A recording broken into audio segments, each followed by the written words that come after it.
So maybe you can tell us a little bit, what were the biggest issues that you were having before you started working with us, and then what were like how did things in supply chain change now for you? So the way I was set up back then, I just researched this product like you do basic product research, and I just chose this one. It's in the beauty niche, and I'm interested in that. And it consists of like 26 single pieces.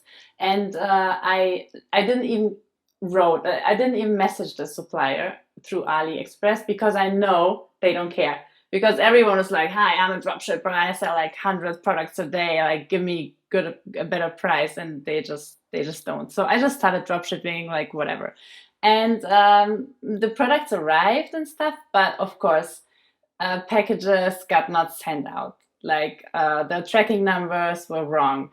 Products were broken. They were super badly packed. Like they just didn't care, of course, because for them I'm like no one. But after they saw me like getting 60, 70 orders per day, they kind of messaged me and like wanted to know like how I'm doing and stuff. And the only thing they were like able to do for me was to put these 27 pieces in like like a, not a box, like a beauty bag. That's it. And they even wanted me to pay $1 more for this, and I'm like, no, we're not paying anything more for this, because like 10% of your products arrive damaged because they are packed so badly, so this should be like basic. And then they agreed, yeah, let's keep it like this for free, whatever. But it never got really better. Like so many, there were just issues and issues and issues, and especially the communication issue. They don't get you, you don't get them, you don't know how to speak to them, right? And now, since we are working together, basically, I don't do anything anymore in the area of products, because you made your market research, you found out the right suppliers for me, you even found out like who can you work with personally. It's not about just like sourcing the product. You need to be like, this needs to be a person you can do business with, right? And you did all these things. So all I'm doing now is like, I have like the best product I can have, and we are currently ordering in bulk. And the next thing that's going to happen is we're going to put our logo on it, and that's it. I don't take care of stuff anymore because you guys do that for me. So that's a good thing to have, basically, because I can take care of marketing and stuff, and also like customer support tickets got way less, of course, because people don't complain so much anymore. Cool. I appreciate that. That makes me very happy.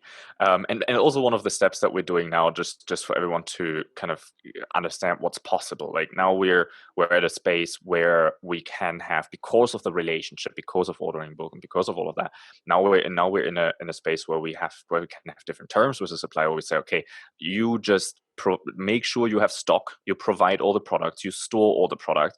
We only pay you for the products 4 days after we order them from you, right? So now there's even a little credit in that. So now, even though they make sure you're in control and you have the inventory, now in the next step they even go further and say, okay, now we give you a credit, and we don't even need to have the money in our account after 4 days, but we just need to see the receipt. Like, okay, I sent the money out, boom, now we can do the shipping. So it's even little bit of a better cash flow option than Yeah. AliExpress's. But of course, there were investments to that, right? And this is not something like, if you're like, if when you're not in China, this is not even like, you cannot do this. This is not possible. The supplier we're working with, they don't even speak English. Like there's no, like it's you need to be involved in this and have the right people to work with. And also, I wanted to say regarding the current supplier. So, I always knew about like AliExpress dropshipping, right? And then there's a thing called private labeling, and if you want a private label, you just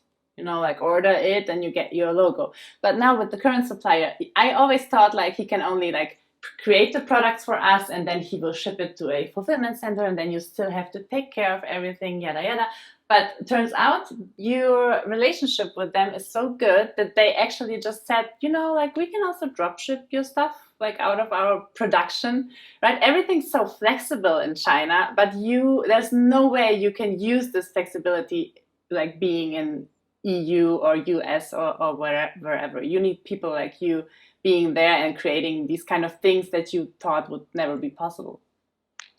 Right, and these are also some things I learned here that I mean, yes, I'm struggling here, like in when I say here in China, right? I'm struggling in China too. I did struggle in the beginning, and then, but after you understand a little bit of the mentality, the problem is that people don't, mm, like everyone has the issue, like they don't understand me, they don't know what I want, like they're like they're stupid or they don't care, or like there's so many biases against it, but it's just a different culture, right? So when you're dealing with people in another culture, it is just different. It's the same like if you work with people in, like if you're in the Western culture and you work with people in from Russia, or if you work with people from Asia, or if you work with people from the Arabian countries, like there are always differences in personality and differences in culture. And I just hope that more people would be a little bit more open and less aggressive towards that, because like just because a person doesn't understand the way you're saying it